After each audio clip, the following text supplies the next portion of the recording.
అనుకున్నాను, బట్ ఇస్తున్నావు next.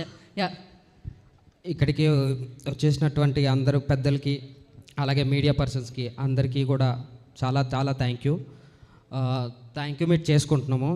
Thank you meet చేసుకునే ముందు నన్ను నేను ఇంట్రడ్యూస్ చేసుకుందాం అనుకుంటున్నాను. నా పేరు విశ్వనాథ్.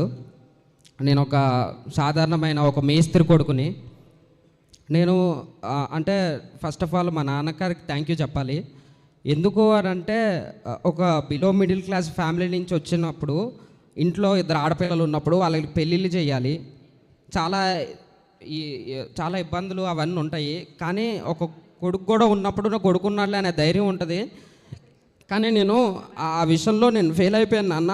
అస్సలు నేను ఇంటి బాధ్యతలు మర్చిపోయి నేను మిమ్మల్ని పట్టించుకోవడం మానేశాను. ఐఎమ్ సారీ నాన్న. అలాగే మీరు నాకు ఇంత సపోర్ట్ చేసినందుకు నేను ఇలాంటి స్టేజ్ మీద ఉన్నానంటే దానికి కారణం కూడా ఒక రకంగా ఏం కాదు నాన్న చెయ్యి అని చెప్పి ముందుకు నడిపించడం. మా నాన్నకి చాలా చాలా థ్యాంక్ యూ. సింగిల్ పేరెంట్ అయ్యుండి మమ్మల్ని చాలా బాగా అర్థం చేసుకున్నారు. మా బావలు కూడా ఇద్దరు కూడా అర్థం చేసుకునే వాళ్ళు వచ్చారు. చాలా మంచిది. ఇక సినిమా విషయానికి వచ్చేసరికి సతీష్ అన్న, నేను యూట్యూబ్లో షార్ట్ ఫిల్మ్స్ గత 7 సంవత్సరాల నుంచి యూట్యూబ్లో చిన్న చిన్న షార్ట్ ఫిల్మ్లు, వెబ్ సిరీస్లో చిన్న చిన్న క్యారెక్టర్లు చేసుకుంటూ ఇదంతా అయ్యే పనులా కనబడట్లేవు అని చెప్పి రిటైర్గా జాయిన్ అయ్యి ఇంటర్వ్యూలు కట్ చేసుకుంటూ ఇది కూడా అవ్వట్లేదని జెప్టో నడుపుకుంటున్నాను అన్న. అలాంటి టైంలో నాకు సడన్గా కాల్ వచ్చింది, మెసేజ్ వచ్చింది. నాకు అసలు ఏం అర్థం కావట్లేదు. అది ఫ్లోలో అది ముందుకు వచ్చేసింది. నాకు అసలు ఏం మాట్లాడకో అర్థం కావట్లేదు అన్న. ఆ రోజు మీరు నాకు కాల్ చేయకపోయి ఉంటే నేను ఇక్కడ ఇలాంటి స్టేజ్ మీద ఉండేవాడిని కూడా కాదు. నన్ను నమ్మినందుకు దినేష్ క్యారెక్టర్కి న్యాయం చేశానని నేను అనుకుంటున్నాను. మీరు కూడా అనుకుంటున్నారు లేదో నాకు తెలియదు అన్న. చాలా చాలా థ్యాంక్ యూ సో మచ్ అన్న. అలాగే మా producer sir, thank you so much sir. మీరు ప్రొడ్యూసర్ అనగానే నా గుండెలు మొత్తం జారిపోయాయి సార్ ఒక్కసారికి. నాకు ఏం అర్థం కాలేదు. ఇంకా అది వెళ్తున్న కొద్దీ అదొక కళ్ళగా మారిపోతూ వస్తుంది, కళ్ళగా అయిపోతా ఇక్కడ మనం థ్యాంక్ యూ మీట్ చేసుకున్న దగ్గరకు వచ్చేసింది సార్. మమ్మల్ని చాలా బాగా చూసుకున్నారు. అసలు ఎలాంటి ఇబ్బంది రాకుండా ఒక పెద్ద మనిషిలాగా అందరితో ఉన్నారు. అండ్ సతీష్ ముత్యాల డిఓపి సార్, నా కళ్ళు ఇలా తిరుగుతూ ఉంటాయి. సో నేను భయపడ్డాను.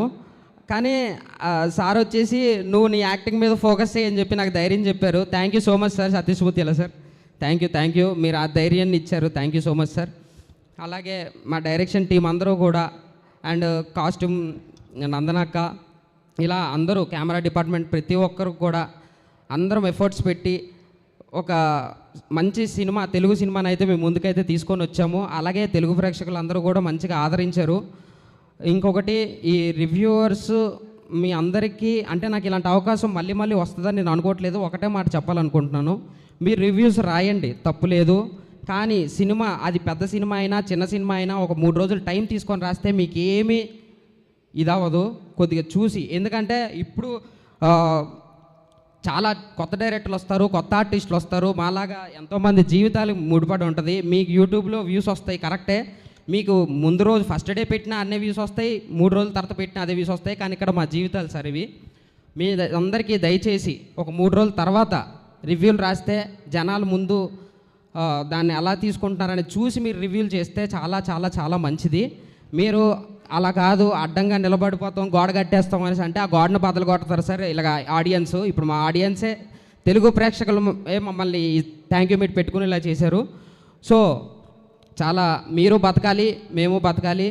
మీరు ఒకసారి అర్థం చేసుకొని ముందుకు వెళ్తారని నేను మనస్ఫూర్తిగా కోరుకుంటున్నాను. ఇంకా మీరు విన్నా అంటే మీరు ఎంబడే మనక రివ్యూలు కనుక పెడితే మీ యూట్యూబ్ ఛానళ్ళ మీద ఒట్టే అంతే. ఇంకా దీనికి మించి నేనేం చెప్పలేను.